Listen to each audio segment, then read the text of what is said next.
Assalamualaikum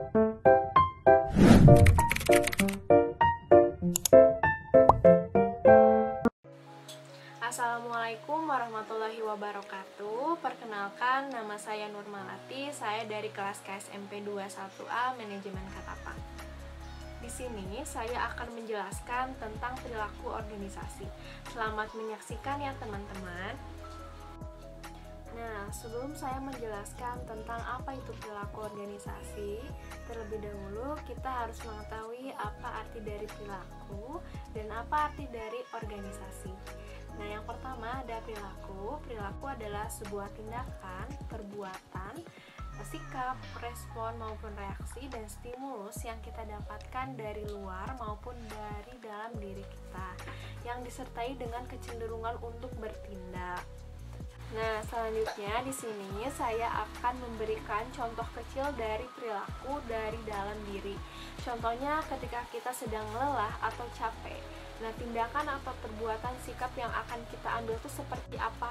Apakah kita akan beristirahat sejenak atau tetap melanjutkan pekerjaan seperti itu?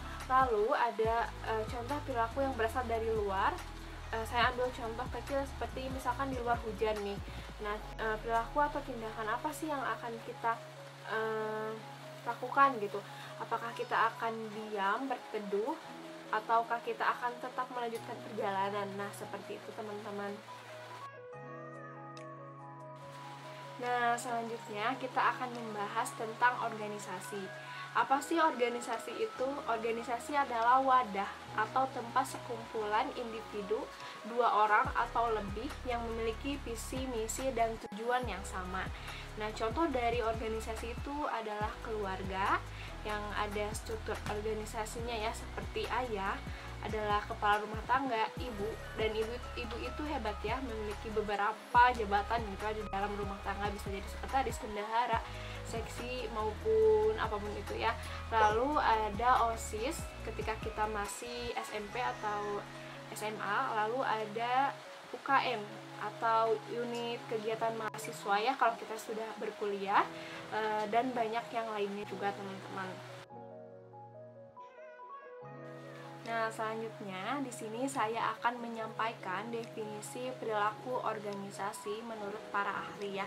Sebetulnya banyak sekali para ahli yang mendefinisikan perilaku organisasi ini, namun di sini saya akan menyampaikan satu pendapat, yaitu dari Robbins and Judge, di mana mereka di sini mendefinisikan perilaku organisasi adalah sebagai suatu bidang studi yang menginvestigasi dampak individu, kelompok maupun struktur pada perilaku dalam organisasi dengan maksud mengaplikasikan pengetahuan tersebut guna memperbaiki efektivitas organisasi.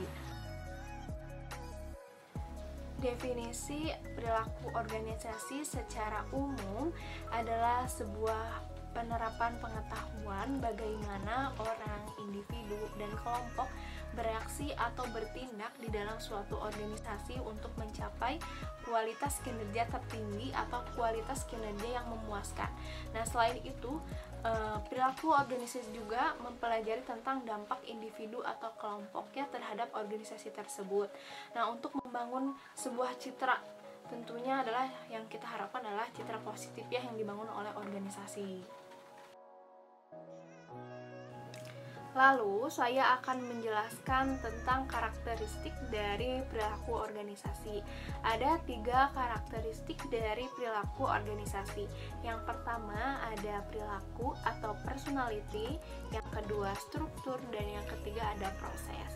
Nah, yang pertama perilaku atau personality, atau kita sebut dengan kepribadian yang dimiliki oleh individu. Ini merupakan titik fokus dari perilaku organisasi, di mana sebelum kita memahami perilaku dari organisasi, terlebih dahulu kita harus memahami perilaku dari berbagai individu ya. Ini merupakan hal yang terpenting dari perilaku organisasi.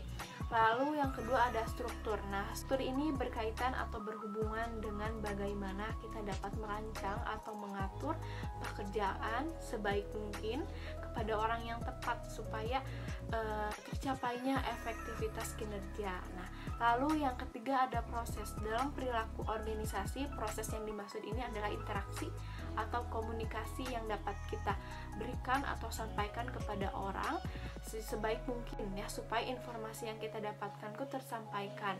Lalu di dalam proses ini juga ada yang namanya kepemimpinan, di mana dalam organisasi kita harus ada pemimpin yang dapat mengambil keputusan atau kekuasaan yang tepat agar terciptanya pekerjaan yang efektif dan efisien. Dua konsep perilaku organisasi. Yang pertama adalah manusia, individu atau kelompok, di mana mereka adalah orang-orang yang ada di dalam organisasi tersebut, atau bisa kita bilang sebagai alat penggerak dari organisasi. Lalu yang kedua ada organisasi atau wadah, yang dimana organisasi ini harus mempunyai identitas atau ciri yang sama dengan individu. Ketika individu mempunyai passion yang sama, misalkan mereka passionnya di bisnis, maka mereka akan bergabung dengan organisasi yang memiliki passion untuk berbisnis juga. Nah, supaya apa? Supaya si tujuan individu maupun organisasi tersebut dapat terrealisasikan. Baik teman-teman, itulah pembahasan tentang perilaku organisasi yang dapat saya sampaikan. Semoga bermanfaat bagi kita semua. Sampai ketemu di video selanjutnya. Dadah.